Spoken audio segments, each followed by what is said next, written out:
अच्छा बहुत होशियार है। हाँ, बहुत एक काम करो ना, हाँ। भैंसिया बेच लो।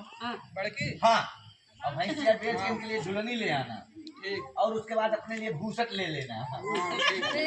होता है ढकेलू के पापा। हाँ, भूसट ले लेना, और उसके बाद में 10 बोरा खाद ले आना। ठीक है अभी जा। हाँ, और का हमारे पास व्यवस्था घर के बाद जब भैंसे के कर बाद आवाज चलना रह जाए घर में। सुनो कहाँ कर रहे हो? कहाँ चर्चा हो रहा है भैया? कहाँ चर्चा हो रहा पता नहीं कहाँ कहाँ से अरे काम नहीं है? होता अरे है। तुम लोग उल्टा सीधा काम ही कर रहे हो सुबह से लेकर शाम नहीं, तक। क्या उल्टा पुल्टा काम कर रहे हैं? क्या कर रहे हो बताओ? लड़ी लो हमारी लड़ी। अरे कहाँ है? ऐसा बीच में टक्कर में तो हम लड़ लेंगे आज। अरे तब उल्टा सीधा काम करोगे तो समझाएंगे नहीं हम। तो क्या कर रहे हैं बताइए आप? अभी सोचे भैंस बेचे आप।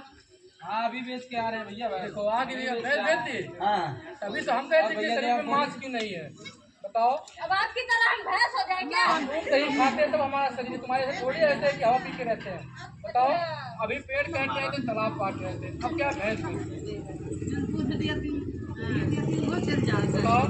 जो दूध हमें मिल रहा है किससे मिल रहा है?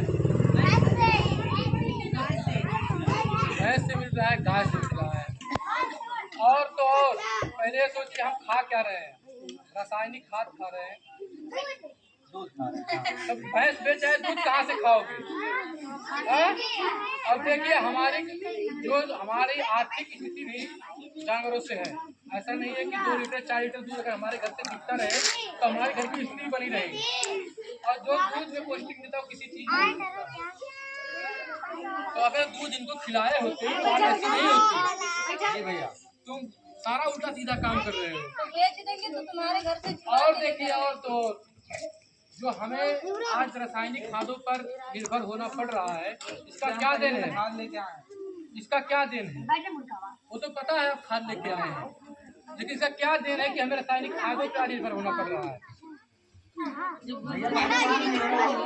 पैदावार क्यों नहीं रहा? हमारी जैविक जो मिट्टी थी, अच्छा हमारे पूर्वज थे जो हमारे बाबा काम करते थे तो उसमें 1 बोरा खाद डालते थे, पैदावार अच्छी होती थी। आज ऐसा कौन सा दिन आया है कि हमें 2 बोरा 3 बोरा डालना पड़ रहा है? गोबर नहीं जानवरों का हम पालन नहीं कर रहे हैं, गोबर उसमें नहीं पड़ रहा है। जैविक खाद जो होना चाहिए सबसे पहले, अगर हमें भैंस कुछ दे रही है या ना दे रही है, हमें जैविक खाद कहाँ से मिल रही है?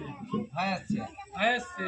अगर उसके बाद उसका पालन पोषण करेंगे, बच्चा देगी, दूध कौन खाएगा? हम लोग खाएंगे।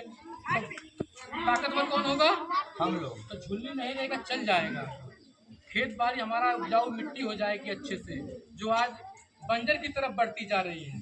अगर हम लोग इस पर नहीं ध्यान देंगे तो एक दिन हमारा जो उपजाऊ मिट्टी है बंजर हो जाएगी। क्या हो जाएगी? तो हमें ज़्यादा से ज़्यादा जैविक खादों पर निर्भर होना है। जैविक खाद हमें जानवर से मिलेगा, जानवरों का हमें पालन करना है, उसे बेचना नहीं है। ठीक भैया, ठीक ठीक। ठीक हो। हाँ। गाँव वालों को बता दो। अच्छा, हमें दूध कहाँ से मिलता है? कौन घास से कह रहा है? हाँ, दूध कहाँ से मिलता है? घी कहाँ से मिलता है? पनीर कहाँ से मिलता है? पकौड़े दूध से मिलता है। हाँ, दूध बहुत सही, उनके लिए जोरदार ताली बजाइए आप। हमें इन सब चीज़ों का विशेष ध्यान देना चाहिए भैया। हम तो समझ गए, अपना पूरा नष्ट करने के बाद हमें समझ में आया, वो तो भैया आके हमको समझा दिए। और एक चीज़ और है, हमारे गांव में देखा जाता है लोग क्या करते हैं, मशीनों से क्या करते हैं, गेहूँ कटवा देते हैं। कटवा देते हैं कि नहीं कटवा देते हैं? कटवा देते हैं ना, कंबाइन से कटवा देते हैं। कटवाने के बाद क्या करते हैं? फूंक देते हैं। क्यों फूंकते हैं? राख बन जाएगा, बढ़िया व्यवस्था हो जाएगा, बढ़िया खाद बन जाएगा।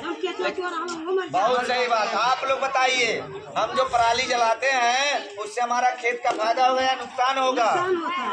नुकसान होता है। जितने उसमें कीटाणु रहते सब मर जाते हैं। हमें घर से देखना चाहिए कि जैसे ठंडक का मौसम चल रहा था कि नहीं चल रहा था, आज हर जगह चल रहा था, लेकिन उसके नीचे जब आप लोग देखते होंगे तो मिट्टी एकदम सूख जाती है। सूख जाती कि नहीं सूख जाती है?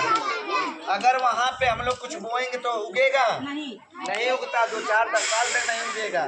तो हमें सोचना चाहिए कि हम जो पराली जला रहे हैं हमारे खेतों के लिए वो नुकसान दायक है। हमें ऐसा बिल्कुल नहीं करना चाहिए।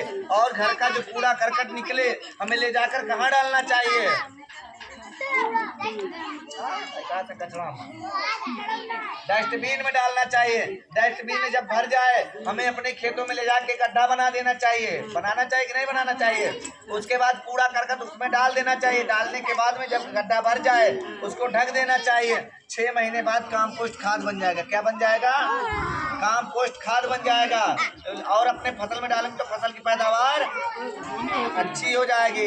लेकिन हमें ध्यान देना चाहिए जो हम खाद के लिए डाले हैं उसमें पॉलीथीन ना हो। पॉलीथीन हमें निकाल लेना चाहिए उसमें।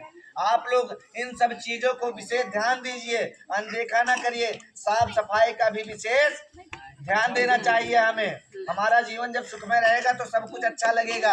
ठीक है, हमारे सुख में 10 लोग मिलेंगे आपसे बातचीत करने के लिए, लेकिन जिस दिन दुख आ जाएगा कोई मिलेगा? नहीं मिलेगा। हमें एक चीज और ध्यान देना चाहिए, खाने पीने से पहले हमें अपने हाथ को अच्छी तरीके से धो लेना चाहिए। कितने लोग हाथ धुलना जानते हैं? शौच से पहले कितने लोग हाथ धुलते हैं? ये देखो, ये सब शौच से पहले हाथ धुलते हैं। क्या बताएं? शौच से बाद धुला जाता है और खाने से पहले धुला जाता है। तो हमें इन सब चीजों को ध्यान देना चाहिए। ठीक है, एक बार फिर से बोलिए, भारत माता की, भारत माता की, भारत माता की। ये हमारे बीच में हमारे सर जी आए हैं। हमसे जो चीजें गलतियां हो रही हैं, हमसे जो चीजें छूट रहे हैं, मैं सर का स्वागत करना चाहूंगा कि सर जी आए यहाँ पे 2 शब्द जरूर बोले इस सब्जेक्ट के बारे में, इस विषय के बारे में। हम जो भूल हमसे हुई है वो सर जी यहाँ पे आके जरूर बताएं आप सबको। एक बार सर जी के स्वागत जोरदार ताली बजा दीजिए।